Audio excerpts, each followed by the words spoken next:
Hi, this is day 5 for the 9-day Easter devotional. My topic was the arrest and trial of Jesus. I guess I'm just going to jump right in for that.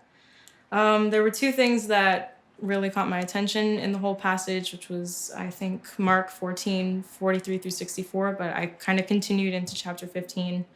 The first point that I found interesting was based off of verse 50 in chapter 14, which said, "Then they all forsook him and fled."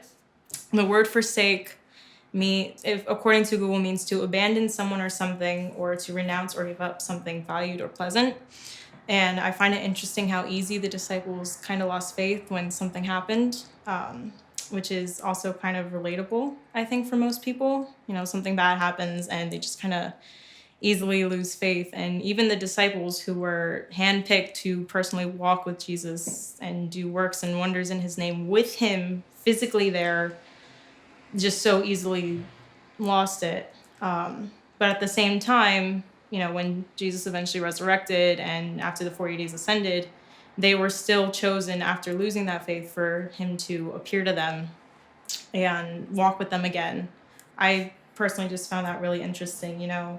The fact that, as I said, they were specifically chosen, which we're told we are as well. In 1 Peter 2:9, you can go to, it says, "But you are a chosen generation, a royal priesthood, that you may proclaim the praises of him who called you out of darkness into his marvelous light."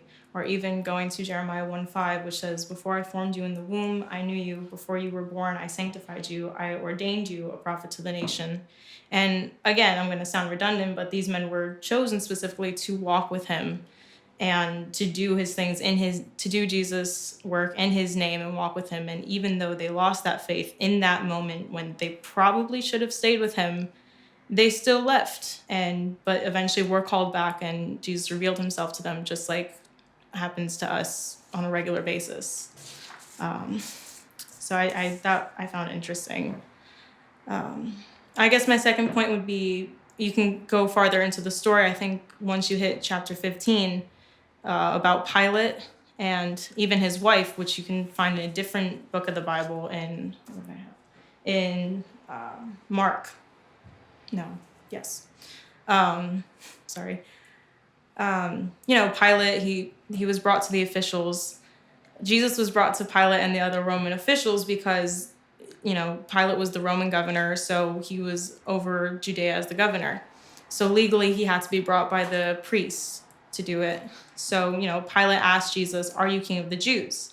And in the context that Pilate was asking, it wasn't the same way that the priests were asking him, "Are you king of the Jews?" They were asking on a religious standpoint while he was asking on a legal standpoint.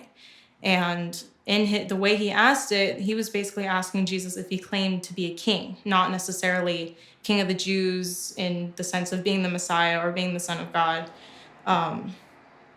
So the way he asked him, technically the way Jesus answered, he should have been found guilty, not even for blasphemy, but for being an enemy of Rome, for leading some sort of rebellion. But even then, Pilate didn't find him guilty and eventually found him to be a righteous man.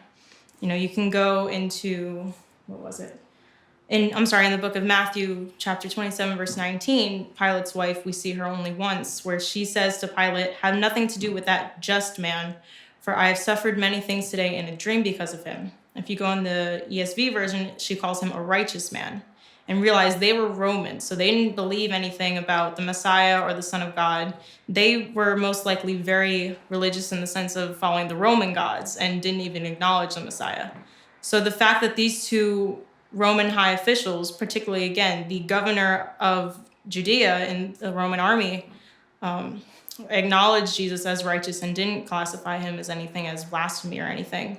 So I found that really interesting. So even the fact that Pilate announced to the people saying, he went to go wash his hands of the whole thing and said, I am innocent of the blood of this just man. You see to it. So he announced publicly that he found Jesus righteous without blame, while the Jewish people completely disagreed. While, again, as I've said, he was Roman. He would have found complete fault in a different way, that he should have found fault in Jesus culturally. And he didn't. So I found that really interesting personally. So those were just the two things that I found interesting in regards to who Jesus was and what he's done, even with the resurrection and in general, and again, how he's found blameless. So those were my points. I'm just going to finish out with a prayer, I guess, and that'll be all. Okay. Dear Lord, thank you for giving this opportunity to speak this. Let these not be my words, but yours, and nothing to do with me. I pray that this blesses someone, whether saved or unsaved or wandering, and that you reveal yourself again to those who you have chosen as you did the disciples after they left and Jesus resurrected and made himself known. Please bless this season and all those involved and not involved. In your name, amen. That's all.